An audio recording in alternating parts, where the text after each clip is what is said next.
नमस्कार, स्वागत है आपका कमोडिटी फटाफट में, जहां हम आपको कमोडिटी की सभी खबरें फटाफट अंदाज में बताते हैं, साथ ही आपके सवालों के जवाब भी देते हैं। हमारा नंबर है 9136934065। इस नंबर पर आप अपने सवाल हमें व्हाट्सएप कर सकते हैं। साथ ही आप हमें सोशल मीडिया पेज के जरिए भी अपने सवाल हमें भेज सकते हैं। हमारे साथ दो मेहमान हैं जो आपके सवालों के जवाब देंगे। भूपेश शर्मा है टेक्निकल एक्सपर्ट बीकानेर से, भाविक पटेल हैं ट्रेडबुल सिक्योरिटीज से। आप दोनों मेहमानों का बहुत बहुत शुक्रिया। चलिए सबसे पहले शुरुआत गोल्ड और सिल्वर के साथ करेंगे, क्योंकि यहाँ पर जबरदस्त रैली चल रही है। आज MCX पर सोना पहली बार 71,000 रुपये के पार निकल गया।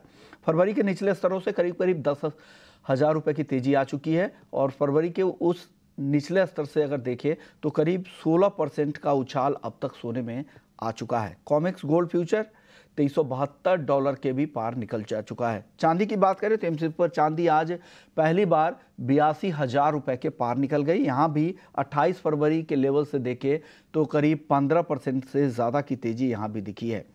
वहीं कॉमेक्स पर चांदी 14 साल के ऊपरी स्तरों के करीब है। हमने एक पोल भी किया था ब्रोकरेज हाउसेस से, वो पोल भी आपको बता देते हैं कि वो क्या कह रहे थे। हमने सवाल पूछा था ब्रोकरेज हाउसेस से कि सोना 75,000 रुपये कब तक जा सकता है।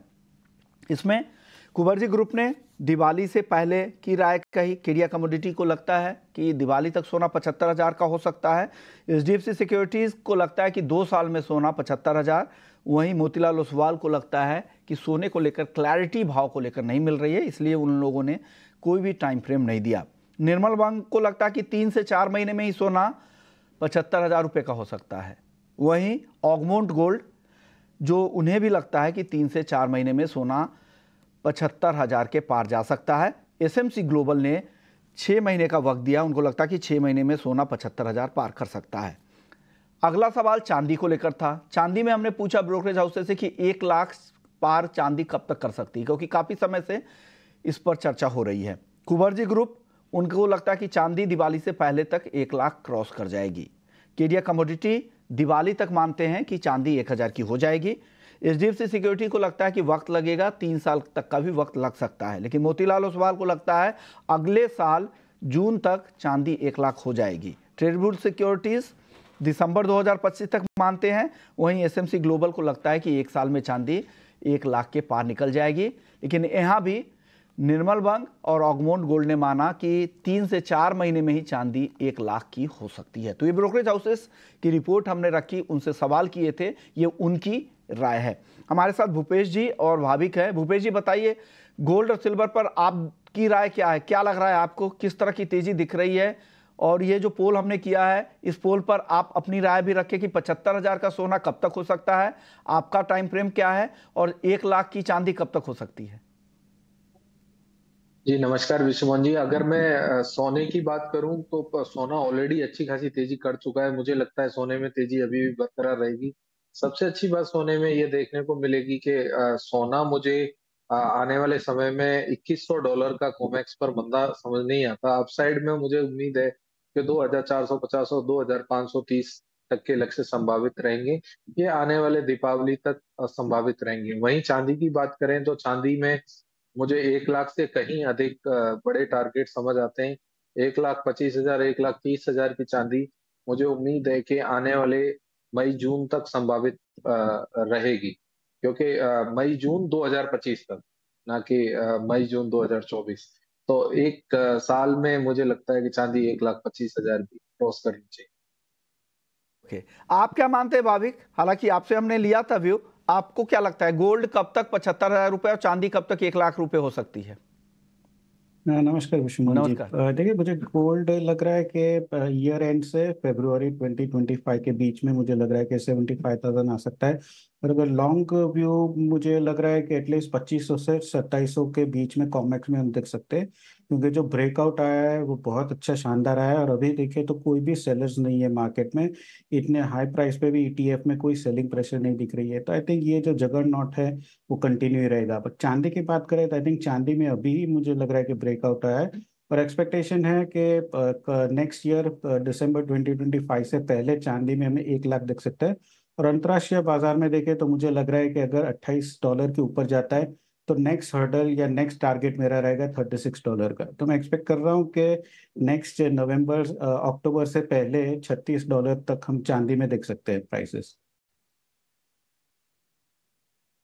तो ये व्यू आपका है। एक दर्शक भी उन्होंने गोल्ड पर ही सवाल पूछ दिया है, ये सवाल उनसे ले लेते हैं। नाम इन्होंने नहीं भेजा है, कोई भी दर्शक उनसे रिक्वेस्ट है अपना सवाल जरूर भेजे। मनोज सिंगल है, इनका सवाल गोल्ड पर है कि गोल्ड बाई है 71,080 के लेवल पर, क्या करें? भूपेश जी क्या करें? काफी टॉप पर जाके इन्होंने बाई कर लिया है, क्या करना चाहिए इनको?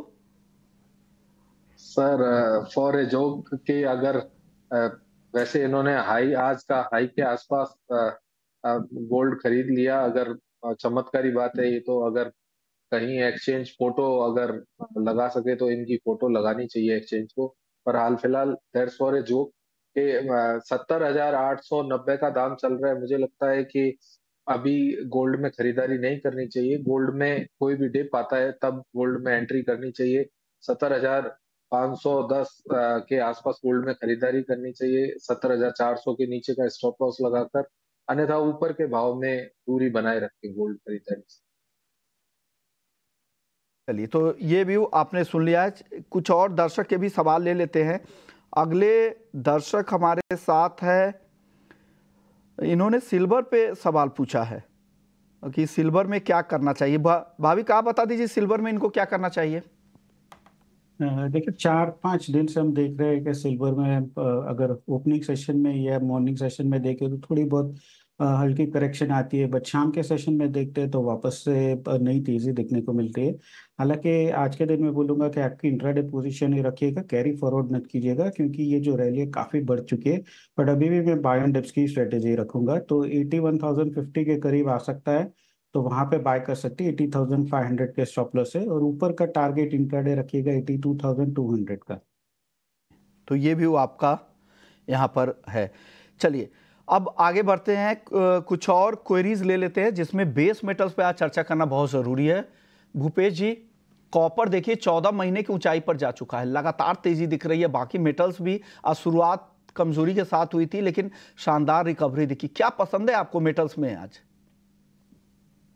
जी मुझे कॉपर ही पसंद है। कॉपर में जहाँ कहीं भी 4 से 5 रुपए का डिप मिलता है, 809 रुपए 808 रुपए के आसपास कहीं भी कॉपर मिलता है, तो 805 के नीचे का स्टॉप लॉस अगर कॉपर में खरीदारी करनी चाहिए।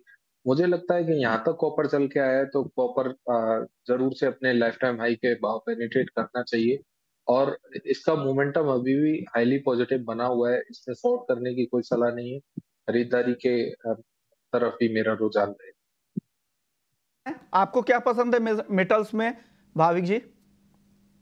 जी मुझे भी कॉपर ही पसंद है, क्योंकि जिस हिसाब से अगर हम देखें तो 800 का जो उसने हर्डल है वो ब्रेक किए आसानी से, और अगर आगे भी हम देखें तो कोई भी रेजिस्टेंस नहीं फेस कर रहा है, तो मुझे लग रहा है कि आई थिंक बेस मेटल में कॉपर ही लीड करेगा। हालांकि जिंक और एल्यूमिनियम भी काफ़ी अच्छे लग रहे हैं, बट आई थिंक ओवरऑल अगर मुझे कोई भी एक पिक करना हो बेस मेटल्स में तो मैं कॉपर का ही पिक करूंगा, क्योंकि प्राइस काफ़ी बढ़ चुके हैं। तो आई थिंक ये प्राइस पे मैं चेज नहीं करूंगा, बट थोड़ा वेट करूंगा 800 रुपये के करीब आने के लिए। अगर 800 रुपये के करीब आता है तो बाय कर सकते हैं 794 के स्टॉप लॉस से, और ऊपर का टारगेट 815 का रख सकते हैं। तो कॉपर ये प्राइस पे चेज मत कीजिए, थोड़ा करेक्शन आने दीजिए, उसके बाद ही ट्रेड कीजिए। चलिए अब आपको एक इंटरव्यू दिखाते हैं। बेंगलुरु में IIJS जो इंटरनेशनल ज्वेलरी एग्जीबिशन थी, वहाँ पे हमने शुभांकर सेन जो MD है सेनको गोल्ड के, उनसे बातचीत की थी। उन्होंने गोल्ड को लेकर क्या कहा है, मौजूदा जो तेजी आई है, जो रिकॉर्ड रैली चल रही है, उसमें की डिमांड पर कितना असर हुआ है, तमाम मुद्दों पर उन्होंने बातचीत की। आइए सुन लेते हैं।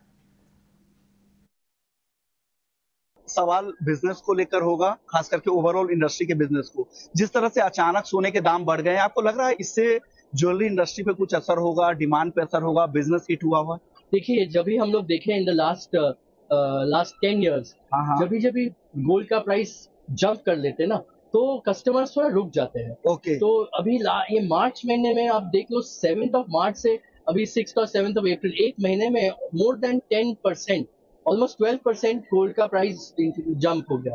तो कस्टमर्स तो थोड़े देखेंगे कि ये प्राइस राइज सस्टेनेबल है कि नहीं। हालांकि हम लोग हर एक डिस्कशन में बोलते थे कि गोल्ड का प्राइस 70,000 जाने वाला है, बट किसको क्या मालूम था कि 62-63 से 70 मतलब एक महीने के अंदर चला जाएगा। वही ना 61,400 के आसपास Yes. 14 फरवरी का भाव था, एकदम। अब 71 के आसपास अब जा रहा है। एकदम। क्या लग रहा है ये तेजी और जाएगी ऊपर, कितनी तेजी जा देखिए, सकती है? अभी रेंज ये- क्या देख रहे हैं आप? ये मतलब ये अनचार्टेड टेरिटरीज है। बिल्कुल और आप अगर देख रहे हो ना, सच बताएं तो एक वर्ल्ड वॉर 3 जैसा सिचुएशन, बिल्कुल, गल्फ में अलग है, ईस्टर्न गल्फ में यूरोप अलग की है, अलग रशिया स्थिति यूक्रेन में है। अलग है, और अभी और लग रहा है कि और वॉर को नेटो नॉर्थ उधर से, और इधर में इसराइल और ईरान भी अभी इन्वॉल्व हो गए, ईरान को और अटैक किया जा रहा है।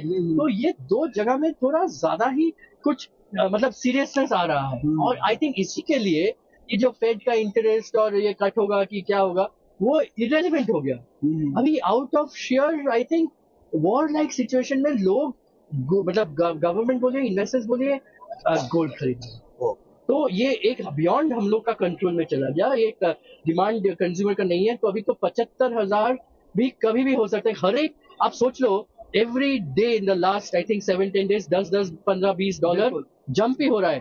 तो इसका क्या मतलब है, मतलब आप समझ गए। चांदी में क्या लग रहा है सर? चांदी काफी समय से काफी सप्रेस थी, गोल्ड के मुकाबले उस तरह की कैचअप रैली भी बाकी थी, तो क्या चांदी में आपको लग रहा है कि अभी और भी बड़ी तेजी बाकी है? हाँ देखिए, जिस हिसाब से गोल्ड बढ़ा, चांदी तो बढ़ा ही नहीं। तो अभी चांदी 80,000 के मतलब हो गया चांदी का। तो हम लोग का रिसर्च रिपोर्ट के मुताबिक कभी ना कभी 1 लाख जाएगा। अभी बोलने में भी लग रहा है कि बोलेंगे और ना हो जाए फटाक से। ओके, बट जिस हिसाब से अभी I think space and solar और ऑल ऑफ दीज जो हो रहा है, टेक्नोलॉजी का एडवांसमेंट हो रहा है। बिल्कुल, और 50% इंडस्ट्रियल कमोडिटी भी है, और इलेक्ट्रिक व्हीकल सब में चांदी का यूसेज बढ़ रहा है। बिल्कुल तो आई थिंक दैट कभी भी कुछ भी हो सकता है। अभी we have to just think that मतलब इट्स अ गुड इन्वेस्टमेंट। जो पहले लिए वो अच्छा रिटर्न दिया।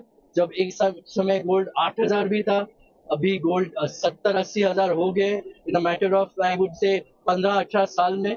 तो पैसा भी तो प्रिंटिंग हो रहा है ना, value of money is going down. Okay, यही है, तो लोगों को मे बी थोड़ा वेट एंड वॉच करे, बट अल्टीमेटली कंटिन्यू करना चाहिए, खरीदना चाहिए। ओके सर, अगर कोई इस लेवल पे खरीदना चाह रहे हैं एक्सपर्ट के तौर पे, ज्वेलर के तौर पे मत बताएं आप, क्या लग रहा है आपको, वेट करना चाहिए नई खरीदारी के लिए? देखिए, अगर मैं खुद बोलूँ ना एक्सपर्ट के तौर पे, हाँ हाँ, तो मैं कंफ्यूज्ड हूँ। ओके, क्योंकि आज मैं भी सोच रहा हूँ कि खरीदूं कि ना खरीदूं, हाँ हाँ, क्योंकि बढ़ेगा कि नहीं बढ़ेगा, और अगर कुछ बढ़ा तो अगर थोड़ा नीचे आ जाए। बट अल्टीमेटली किसी के पास आंसर नहीं होगा, क्योंकि ये सब टेक्निकल लेवल्स कोई पहले देखा ही नहीं। बिल्कुल, हाँ, 70,000 तो कभी हुआ ही नहीं। हाँ हाँ, तो हाँ, बस 75 हो कि क्या हो, अभी वर्ल्ड जियोपॉलिटिकल सिचुएशन का एनालाइज करो। थोड़ा खरीदना है तो थोड़ा खरीदो, मगर फिर नीचे आ गया तो buy on every dips and keep buying little little. I think that is my advice to people. Okay. चलिए, तो ये थे सेनको गोल्ड के एमडी शुभांकर सेन साहब, जिनकी राय आपने सुनी गोल्ड और सिल्वर को लेकर। चलिए, लेकिन एक और मेहमान सिल्वर एम्पोरियम के चेयरमैन कांतिलाल मेहता जी से भी हमने बातचीत की बिजनेस को लेकर, कि कितना बिजनेस पर इसका कितना असर हुआ है, ऊंचे भाव का, ग्राहकी कैसे कम हो रही है, इन मुद्दों पर उन्होंने क्या कहा, आइए सुन लेते हैं। सर बहुत बहुत शुक्रिया, आपने वक्त निकाला। सर क्या लग रहा है, किस तरह के बिजनेसेस हो रहे हैं? अचानक जो गोल्ड और सिल्वर में तेजी आई है, क्या उससे बिजनेस पर असर हुआ है? बहुत बड़ा असर हुआ है। देखो क्या होता है, गोल्ड का और सिल्वर का जिस लेवल के अंदर भाव स्पीड से बढ़ा है, और एक महीने में 15% भाव बढ़ना बहुत बड़ी बात है। उससे बिजनेस के ऊपर बहुत बड़ा इफेक्ट आया है। ओके, क्या लग रहा है, दाम कुछ कम अचानक से फिर इसी तरह से होंगे जिस तरह से तेजी आई है? नहीं, टाइम लगेगा उसके लिए, क्योंकि थोड़ा सट्टा भी पकड़ लिया है और बाइंग भी है।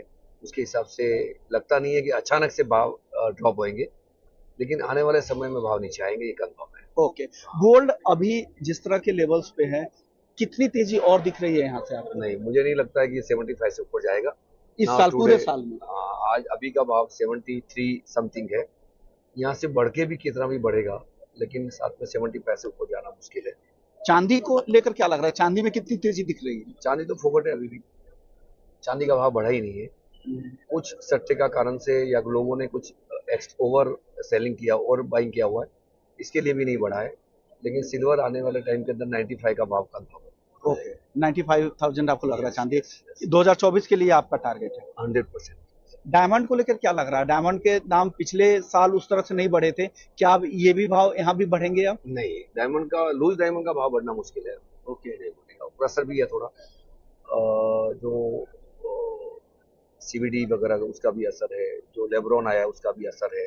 खैर लेब्रॉन का असर जो है वो सोलेटर में है, ज्वेलरी में नहीं है, लेकिन जैसे गोल्ड का भाव बढ़ने से डायमंड के ऊपर भी इसका असर आता है, और डायमंड की लूज के अंदर थोड़ा प्रेशर भी है, उसके थोड़ा नीचे भाव आ ही रहा है। ओके सर, एक और सवाल आपसे ये होगा, जिस तरह से लगातार इस तरह के इवेंट्स हो रहे हैं एसोसिएट, चाहे वो जीजेसी की तरफ से हो, इब्जा करा रही हो या जीजेईपीसी, इतने सारे इवेंट्स का कुछ फायदा है या फिर? मैं नहीं मानता हूँ कि फायदा है, ये इंडस्ट्री के लिए खराब है। ओके, तो आप लोग आवाज नहीं उठाते बड़े ज्वेलर के तौर पर? आवाज तो ऐसा है कि हर आदमी को होप है कि भाई अभी 2 दिन पहले चलो बॉम्बे का एग्जीबिशन था जीजेसी, उसमें भी किया, फर्स्ट 2 दिन बहुत अच्छे थे, बिजनेस भी अच्छा किया, उसके तुरंत बाद में 2 दिन कुछ नहीं हुआ, उसके बाद में बेंगलोर आना कंपलसरी थे, क्योंकि इतने सालों से इनके साथ में जुड़े हुए हैं, तो आना तो था ही। ये रेवेन्यू का लीकेज और इंफ्रास्ट्रक्चर बहुत बड़ा लीकेज है, बहुत बड़ा लीकेज है 100%। इसके लिए इनको दोनों एसोसिएशन को मिलकर कुछ सोचना चाहिए कि इंडस्ट्री का इससे बहुत बड़ा लॉस होएगा, टाइम समय का भी लॉस है और पैसे का भी लॉस है, बहुत बड़ा लॉस है। क्योंकि ये जो शो हो रहा है, इस शो के अंदर भी ऐसा लग रहा था कि होप होएगा, अच्छा कस्टमर आएगा, लेकिन आप देख लीजिए, कोई बोल देवे कि मेरे पास बहुत अच्छा कस्टमर है, मैं नहीं मानता हूँ किसी के पास कस्टमर है। सब एक दूसरे से, एग्जीबिटर ही एक दूसरे से मिल रहे हैं और वही एक दूसरे का मुंह देख रहे हैं। होप आज 4 नंबर में हॉल में थे कस्टमर, वो आज आएंगे, और होप के ऊपर कल भी दिन निकल गया, आज भी आधा दिन निकल गया, अभी तक कस्टमर नहीं दिख रहे हैं, बायर नहीं दिख रहे हैं। कस्टमर आ भी जावे अंदर तो वो देखता है, उसको लेने का मूड नहीं है, बाइंग उसकी नहीं है, बोले सर अभी भाव बढ़ा हुआ है, अभी हम लोग बॉम्बे में खरीदी करके आए हैं, अभी डबल थोड़ी खरीदी करेंगे, तो उसका भी असर है। ओके, तो बिल्कुल इस तरह की चीजें से बचनी चाहिए कि लगातार इस तरह के बड़े इवेंट्स, एग्जीबिशन करा के इस बारे में सोचना ही चाहिए कि ये इंडस्ट्री का बहुत बड़ा लॉस है। इससे ये कंपटीशन का मार्केट नहीं है कि दोनों एग्जीबिटर, दोनों एसोसिएशन अलग अलग टाइप के इस टाइप के शो कंटिन्यूस करेगी तो इंडस्ट्री का कितना बड़ा लॉस होएगा, ये उनको सोचना चाहिए। ओके, और कई बार सर ऐसे भी होते हैं कि बहुत सारे कुछ खास जो एसोसिएशन के जो क्लोजली जो मैनेजमेंट के बिल्कुल करीब है, उनकी तो ब्रांडिंग हो जाती है, लेकिन छोटे ज्वेलर्स पीछे छूट जाते हैं। छूटता ही है ना, अभी छोटे जो ज्वेलर्स है उनके यहाँ तो वैसे भी देखो, आज जो बड़े बायर है, जो बड़े एग्जीबिटर है, उनको तो एक मजबूरी है, उनको डालना ही पड़ेगा कि भाई इतने सालों से जुड़े हुए हैं और इसी एग्जीबिशन के कारण से हम लोग इस पोजीशन पे आए हैं, तो इसका बहुत बड़ा असर था। इनके कारण से हमारे को नए कस्टमर मिले, नया मार्केट मिला, लेकिन अब जो हो रहा है वो ओवर हो रहा है, बहुत ज्यादा हो रहा है, तो इससे इनको बचना चाहिए और हमारे को भी बचाना चाहिए। थैंक यू सो मच, बेबाक तरीके से अपनी आपने बात रखी। Thank you so much. ये थे सिल्वर के काफ़ी बड़े कारोबारी हैं, सिल्वर एम्पोरियम के चेयरमैन थे। इनको लगता है कि जिस तरह से लगातार ज्वेलरी मार्केट में एग्जीबिशंस हो रहे हैं, इससे बिजनेसेस को बहुत ज़्यादा फ़ायदा नहीं हो रहा है और छोटे ज्वेलर्स तो इसका फ़ायदा नहीं ही उठा पाते हैं जो छोटे शहरों में हैं। तो इस तरह के एग्जीबिशंस में कमी लानी चाहिए, क्योंकि रिप्लिकेट चीज़ें हो रही है, बैक टू बैक सारे एसोसिएशन जिसके कॉमन मेंबर्स है वही बार बार इस तरह के एग्जीबिशन कराते हैं। इससे इंफ्रास्ट्रक्चर का नुकसान है, रेवेन्यू का लीकेज हो रहा है, ऐसा सिल्वर एम्पोरियम के चेयरमैन कांति लाल मेहता कह रहे थे। चलिए आगे बढ़ते हैं। कुछ दर्शक हैं जिनके सवाल लेना ज़रूरी है। आदर्श कुमार हैं, सोने का अगला स्तर क्या हो सकता है? आप क्या मानते हैं, सोने का अगला लेवल क्या होगा? भूपेश जी इनको क्या जवाब देंगे? हालांकि कई बार हमने इस शो में भी कई बार चर्चा कर ली, एक बार फिर से बता दीजिए आदर्श जी के लिए। जी, सोने की बात करें तो मुझे लगता है कि सोने में अगला लेवल 71,300 71,550 के रहेंगे। ये वेरी शॉर्ट टर्म के व्यू है, तो हो सकता। और मार्केट में एक बात ध्यान रखना चाहिए कि मार्केट काफी दिनों से अच्छा खासा बढ़ा है, तो आने वाले समय में वॉलेटिलिटी हायर एंड पे पहुंचने वाली है। इसलिए कोई भी काम करें उससे पहले रिस्क मैनेजमेंट जरूर से अप्लाई करें, क्योंकि मुझे उम्मीद है कि आने वाले दिनों में सोने और चांदी दोनों में वॉलेटिलिटी हायर। अगले दर्शक है उत्तर कुमार है, सोना अभी खरीदे या रुके? भाविक आप बता दीजिए इनको, उत्तर कुमार जी को इनका उत्तर आप दे दीजिए। देखिए, इनको शॉर्ट टर्म से मीडियम टर्म के लिए बाय करना है तो मैं बोलूंगा कि रुक जाइए, क्योंकि हिस्टोरिकली हमने देखा है कि जब जब भी मार्केट इतना ओवरहीट हो रहा है तो वहाँ पे सेलिंग प्रेशर जरूर से आ रहा है। और आई थिंक मुझे लग रहा था कि 101 दिन पहले भी करेक्शन ड्यू था, अभी भी मुझे लग रहा है कि करेक्शन आई थिंक थोड़ा ड्यू है, क्योंकि वन वे रैली कोई भी कमोडिटी क्लास या एसेट क्लास नहीं चलती। हालांकि ये थोड़ी ज्यादा एक ओवर स्ट्रेच है, तो मैं बोलूंगा कि रुकिए। आई थिंक 1 से 2% के करेक्शन के लिए वेट कीजिए। अगर आपको इन रुपी टर्म्स में चाहिए तो 69,500 के बीच में अगर आता है तो आप वेट कीजिए और वहाँ पे आप पोजीशन बाय कीजिए। ये टॉप पे अभी बाय करना मैं रिकमेंड नहीं करूँगा। व्यू आपने सोने पर सुन ली। अब बात कर लेते हैं क्रूड की। ऋषिकेश हैं अगले दर्शक नासिक से। क्रूड में क्या करें, क्या करना चाहिए भूपेश जी कच्चे तेल में? जी, आज के लिए क्रूड में बिकवाली करनी चाहिए। 7,190 का दाम है, 7,240 का स्टॉप लॉस लगाकर क्रूड में बिकवाली करें। 7,150, 7,110 के लक्ष्य संभावित रहेंगे। आज की पोजीशन को स्पेशली आज ही काट कर जाएं, कोई भी शॉर्ट की पोजीशन कैरी न करें। सलाह देंगे कच्चे तेल में इनको, ऋषिकेश जी को? भाविक आपसे सवाल था, कच्चे तेल में क्या करें? देखिए कच्चे तेल में आज अगर देखें तो गैप डाउन खुला था, क्योंकि इजराइल और हमास के थोड़ा सीज फायर के न्यूज़ है। बट उसके बावजूद हमने देखा कि एक लो बना के अभी भी ये तो काफ़ी जो लॉस है वो कवर कर चुका है। तो मुझे लग रहा है कि ऑप्शन के जरिए जाना चाहिए, ना ही फ्यूचर में, और इंट्राडे पोजीशन ही लेनी चाहिए। आई थिंक 7,200 का जो कॉल है 17 अप्रैल का, वो 110 के करीब अगर आता है तो बाय कर सकते हैं 85 के स्टॉप लॉस से, और ऊपर का टारगेट इंट्राडे रख सकते हैं 165 का। ओके, तो ये 7,200 के स्ट्राइक की कॉल खरीदने की सलाह भाविक की तरफ से आ रही है। नेचुरल गैस में भाविक क्या करना चाहिए? यहाँ पर कुछ ऑप्शंस की रणनीति है आपके पास? जी जरूर सर, देखिए नेचुरल गैस में हमने काफी टाइम देखा कि 145 से 142 का एक सपोर्ट जोन बन चुका है। अभी भी जो रिसेंट करेक्शन आया है वो 146 से 145 का है। तो आई थिंक ये सपोर्ट जोन के नजदीक है, तो यहाँ से मुझे नहीं लग रहा नई शॉर्ट करनी चाहिए अनलेस 140 के नीचे जाता है। तो कॉल ऑप्शन आप बाय कर सकते हैं 150 का, जो 150 का जो कॉल ऑप्शन है वो 6.5 के करीब अगर आता है तो बाय कर सकते हैं 9 के टारगेट के लिए। स्टॉप लॉस रख सकते हैं 5 का। ओके, तो 150 के स्ट्राइक की कॉल ऑप्शन नेचुरल गैस की खरीदने की सलाह 9 रुपए के टारगेट के लिए। भूपेश जी आप बता दीजिए, एनजी में आप क्या सहमत है? आपको भी तेजी यहां से दिख रही है? आप फ्यूचर से ऑप्शंस में खरीदारी की सलाह देंगे? जी, मैं सीधे सीधे फ्यूचर लेने की सलाह दूंगा। 151 के ऊपर निकलता है वायदा, तो इसमें खरीदारी करनी चाहिए। 146 के नीचे का स्टॉप लॉस रहेगा और अपसाइड में 155, 159 के लक्ष्य संभावित रहेंगे। हो सकता है कि 1-2 दिन लग जाए, परंतु मुझे लगता है कि एनजी एक टर्न अराउंड ले। ओके, आपको लगता है कि 150 के ऊपर जाने के बाद ही खरीदे? 150 रुपये 90 पैसे पे आप खरीदारी की सलाह दे रहे हैं, 155 और फिर 158 रुपये 90 पैसे का टारगेट दे रहे हैं। इस ट्रेड के लिए 146 स्टॉप लॉस है। अब एग्री मार्केट की बात कर लेते हैं। सबसे पहले ग्वार सीड और ग्वारगम, जहां पर तेजी अब धीरे धीरे बढ़ती जा रही है। अब 10,768 के लेवल पे ग्वारगम और 5,388 के लेवल पे ग्वार सीड बंद हुआ है।